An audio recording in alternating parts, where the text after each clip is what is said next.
Caitlin. And Emily. And today we're here to give you a quick breakdown of the French Revolution. Now, the French Revolution and the people involved have inspired several films such as Marie Antoinette. Marie and Antoinette, the tale of a loving dolphin. This is gonna be a long. Yep. Now, the French Revolution and the people involved have inspired several films such as Marie Antoinette, The Lady and the Duke, and Assassin's Creed Unity, which begins on the eve of the French Revolution in 1789 and goes up until the Thermidorian reaction in 1794. The French are like everybody else. They like food and they like money, and in the time leading up to the revolution, they don't really have either. That's right, France had just been financially aiding in the American Revolution, and as they're trying to recover from that, a bunch of hail came and destroyed all of their crops. And it probably didn't help that the clergy and the nobles didn't really pay taxes, considering the clergy and the nobles were the only ones with a lot of money. So as an attempt to fix the struggling country, King Louis XVI eventually held a meeting of the Estates General, a group of representatives of the clergy, nobles, and the common people. However, they couldn't all come to one unanimous decision, so the Third Estate, or the common people, decided to leave for a minute, only to be locked out by the clergy and the nobles. But this didn't stop them, oh no! Instead, they went to an indoor tennis court, hence the name Tennis Court Oath, and declared themselves the National Assembly, and they wouldn't disband until France wrote a constitution. Eventually, in 1789, Louis recognizes the National Assembly and decided to ally with the nobles. The Third Estate didn't really appreciate that, and then the storming of Bastille happened. There was a huge open revolt because of the bread shortages, no jobs, and Paris was basically just a mess. The mob began to arm themselves, and that's when things got a little scary for the king. On July 14th, the angry crowd storms Bastille and they behead the governor. Seems reasonable. And this marks the beginning of the true revolution.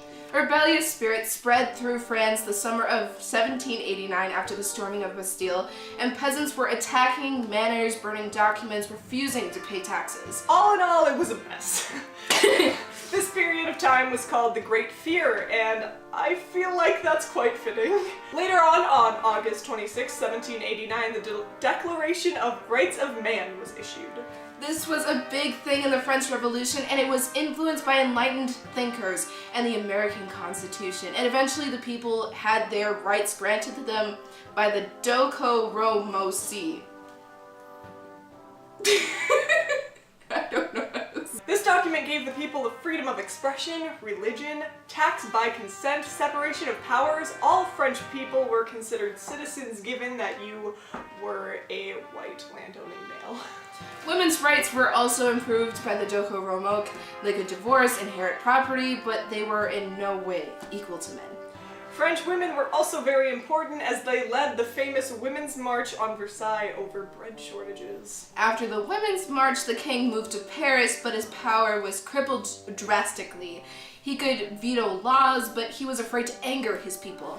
He was basically a prisoner in Paris, not something that a king likes to be. The Civil Constitution of the Clergy of 1790, religion was made a state institution. Clergy members had to swear an oath to France and became loyal to the revolution, not the Pope.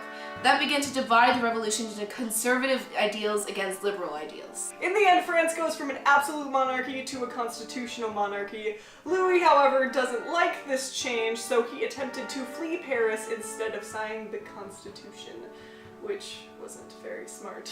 He was caught 30 miles away and brought to Paris as an actual prisoner this time, and he was forced to sign the Constitution in 1791.